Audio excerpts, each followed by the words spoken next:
নমস্কার, আজকের রেসিপি পনির টিক্কা মশালা। এটি করতে কী কী লাগছে চলো আমরা দেখে নিই। প্রথমে একটা বলে এক কাপ মতন আমরা দই নিয়েছি, তারপর বেসন নেওয়া হয়েছে, আজওয়ান, লঙ্কা গুঁড়ো, আদা রসুনের পেস্ট, হলুদ গুঁড়ো, স্বাদ মতো নুন, জিরে গুঁড়ো, ধনে গুঁড়ো,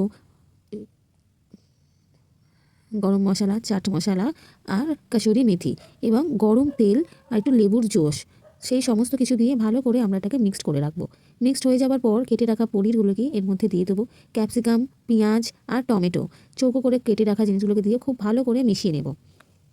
মেশানো হয়ে গেলে 20 মিনিটের মতন ঢাকা দিয়ে রেখে দেবো। এরপর কড়াইতে গরম তেলের মধ্যে দিয়ে এই ফুল মিক্সড করা যেটা পনিরটা, একে আমরা ভালো করে কড়ার মধ্যে কষিয়ে নেব। অনেকক্ষণ ধরে একটু কষিয়ে নেবো যতক্ষণ না তেল ছেড়ে দিচ্ছে। আমাদের কষানো হয়ে গেছে। এরপরে অন্য একটা পাত্রের মধ্যে তেল দেবো। তেল গরম করে তাতে জিরে ফোড়ন দেবো। গোটা জিরে ফোড়ন দিয়ে পেঁয়াজ, কুচানো পেঁয়াজ দিয়ে ভালো করে হালকা হালকা ভাজা করে নেবো। তারপরে দেবো আদা রসুনের পেস্ট।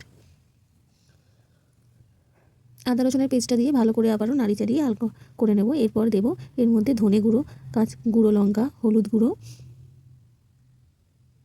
সব কিছু দিয়ে আবারও খুব ভালো করে মশলাটা কষিয়ে নেব।